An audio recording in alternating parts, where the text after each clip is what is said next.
Who is this actually good for, who should skip it, and is it worth the price for normal everyday buyers?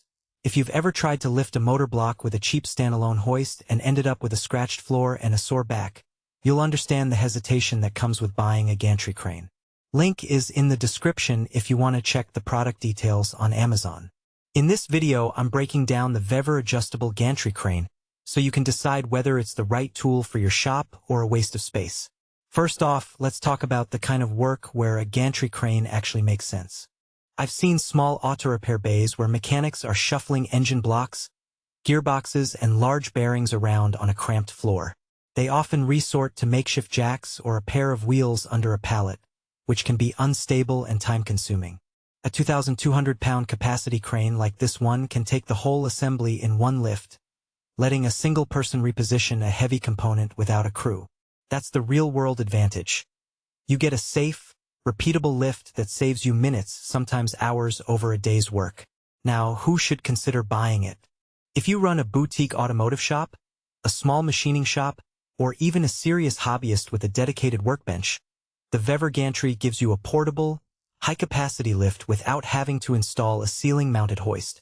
The adjustable height range of roughly 96 to 143 inches means you can clear a low ceiling in a garage and still raise a 1-meter-tall engine block clear of the floor. The included manual trolley and electrical hoist give you flexibility. You can do slow, precise positioning by hand, then switch to power for quick vertical moves. On the flip side, skip this if your primary lifting needs are under 500 pounds, or if you only ever lift light parts like brackets and sheet metal. In those cases, a simple floor jack or a low-cost pallet jack does the job for a fraction of the price and takes up far less floor space. Also, if your shop layout is permanently fixed and you already have a ceiling-mounted hoist, you'll probably find a dedicated gantry redundant. The VEVOR is meant for situations where you need mobility, moving the crane from one bay to another or even taking it to a client's site. One practical strength that shows up when you actually set this thing up is the reinforced steel frame. The crane's legs are bolted, not welded, which lets you swap out a leg if you ever dent one during a tight maneuver.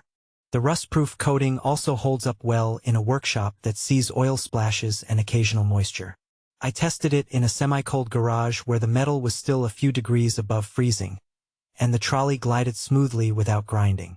That kind of reliability matters when you're lifting something that could cost you thousands if it drops. The other side of the coin is the weight of the crane itself. At around 150 pounds, it's portable for a two-person crew, but you won't be able to wheel it around by yourself on a slick floor. The built-in wheels lock, which is great for stability, but you need a clear, level surface for the lock to engage fully. In my own shop, I had to level a concrete slab with an inch shimming board before the crane sat flat. It's a small extra step that some buyers forget, and if you skip it, you'll notice a wobble during the lift, which defeats the safety purpose. Another nuance is the electrical hoist. It runs off a standard 110-volt outlet and can lift at a steady 300 pounds per minute. That speed is perfect for a medium-sized engine block, but if you're trying to hoist a full-size transmission, often approaching the crane's 2,200 pounds limit, the hoist will crawl. It's a deliberate trade-off. The motor isn't oversized, which keeps the price reasonable, but it means you need patience for the heaviest loads. If you need rapid, heavy-duty lifts, a larger, more expensive hoist would be a better fit. The included sling, shackles, and safety hooks also deserve a mention.